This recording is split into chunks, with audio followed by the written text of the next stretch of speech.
السلام عليكم، يا رب تكونوا بخير. فيديو النهارده ان شاء الله هنعمل فيه البتنجان المخلل بالدقه. طعمه حلو جدا، لازم تعملي منه كميه حلوه كده وتحطيها في التلاجة. ممكن تعملي يكفيكي اسبوع او اكتر، بيقعد في التلاجة ما بيحصلوش حاجه. وبالعكس كل ما بيقعد اكتر بيكون طعمه احلى، وكمان لونه بيكون احمر كده وبيكون حلو. يلا بينا بقى نشوف هنعمله ازاي، وكمان نعمل الدقه بتاعته. لازم نخلي عندنا الدقه كده، بتنفع معاكي للسمك للبتنجان لاي حاجه عايزه تخليليها، بتبقى سهله معاكي. يلا بينا نشوف عملناه ازاي. بس الاول لو مش مشتركه في القناه اشتركي وفعلي الجرس وما تنسيش اللايك. ويلا بينا نسمي الله ونصلي على الرسول عليه افضل الصلاه والسلام ونشوف عملناه ازاي.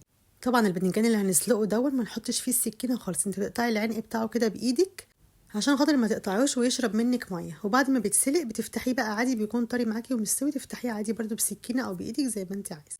حطيت حله فيها ميه على النار، حطيت فيها معلقه ملح ومعلقتين 3 خل، وهنزل بالبتنجان.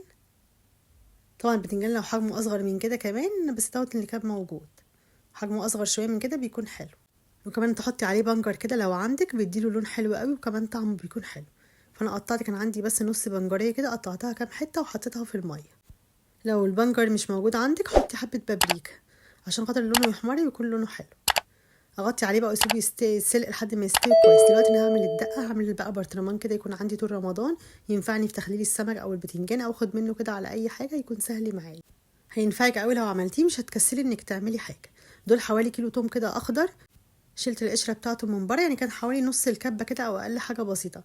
حطيت عليها معلقتين ملح كبار ومعلقه صغيره سكر، وهحط عليه معلقتين خل ومعلقتين زيت. دول بقى المادة الحافظة بتاعته، يقعد معاكي على رف التلاجة زي ما انت عايزة. ممكن يقعد لحد، يعني تحطي بطرمان على الرف وبطرمان تشيليه، يقعد معاكي شهر على رف التلاجة ما يحصلوش اي حاجة. هضربه بقى وحط طبعا عليه فلفل بقى اخضر واحمر، او لو عندك هريسة شطة زودي منه كده عليه. بعد ما فرمته هو الاول كده، حطيت عليه بقى قرنين كده شطة كده حمرة، طبعا حرة، حطيتها بالبذر بتاعها عشان خاطر تكون حرة. وده برضو شطة وفلفل كده اخضر، عشان خاطر انا عايزه كده ما يبقاش كله توم، يعني هيكون بس فيه ريحه التوم مع الخضار مع الفلفل والشطه، ده بيكون حلو قوي. ازود عليه شطه، او لو انت عندك التوم مهروس زودي عليه هريسه شطه. مش هحط عليه توابل ولا حاجه دلوقتي، اما اجي اعمل بقى الخلطه اللي انا عايزه اشوف هحط على ايه زود التوابل. افرمه كويس في الكبه لحد ما يكون ناعم كده ويتخلط كله في بعضه. دلوقتي هزود كمان فلفل تاني او شطه تاني حمرا بالبذر بتاعها برضو، عشان خاطر اللون وكمان يكون حرة كده كويس معايا. ضربتها تاني كويس كده، خلاص اشيلها بقى احطها في برطمان. طبعا برطمان يكون مغسول كده ونضيف وناشف، برطمان يفضل يكون ازاز. دي برطمانات من بتاعه الصلصه عادي، غسلتها كده بميه سخنه وسبتها لحد ما نشفت. اعبي فيها بقى الخلطه دي معايا، حلوه جدا، واحط عليها شويه زيت كده على الوش، تعيش معاكي زي ما انت عايزه. لو مش عايزه تحطي زيت برضو على الوش ما تحطيش، هتقفليها كويس بالغطا كده وخلاص.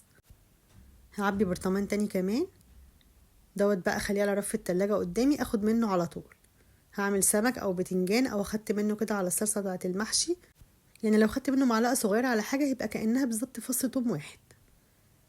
لو تحطي معلقه صغيره دي فص توم واحد بس، عليه بقى الفلفل كده والشطه مزودينه وكمان مدينه طعم حلو. انا خدت بقى البرطمان والنص دول كده، ودلوقتي هزود بقى، هعمل البتنجان زودت عليه توابل، كمان حطيت حته شطه خضرا، كمان زودت كزبره وكمون وفلفل اسود. طبعا البتنجان المخلل ده لازم عليه كمون، الكمون هو اللي بيديله طعم حلو. توم برضو عليه، احنا حاطين عليه ملح بس طبعا هيحتاج ملح تاني، يعني احنا مش محدقينه قوي، ملح كده عليه بسيط، لكن احنا بقى يحتاج ملح معانا تاني عشان خاطر البتنجان بتاعنا يحدق.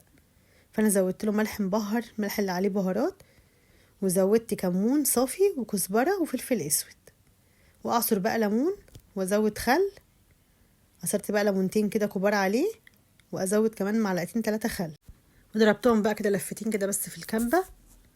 بس كده بقى معايا خلطه البتنجان جاهزه، ريحتها جميله جدا. دلوقتي بقى اطلع البتنجان معايا خلاص استوى بقى طري خالص. الميه بتاعته الحمرا دي كمان هزود منها الدقه، هتكون حلوه قوي، هي اللي هتديله اللون. فضلت كده التوم اللي انا مخليه بالدقه انا عامله كيلو وربع بتنجان، سبت لهم شويه التوم دول. طبعا انا حاطه كتير لان التوم فيه شويه، يعني انت لو مش مزوده عليه الخلطه دي كلها، الشطه دي الحمرا والخضرا دي، ما تحطيش طبعا فيه توم كتير بالطريقه دي. لكن انا مزوده فيه الخلطه كتير، فبحط بقى توم براحتي لان كلها شطه وفلفل، وكمان البهارات بقى كتير كده والخل والليمون. لكن لو انت عارفه ان التوم كتير ما تحطيش طبعا الكميه دي كلها. كده خلاص حشيت البتنجان كله، ودول حبه ميه كده من اللي انا سلقاهم فيه، بس بسيبهم يبردوا شويه عشان ما احطوش عليهم وهو سخن. جبت علبه بقى ارص فيها البتنجان كله،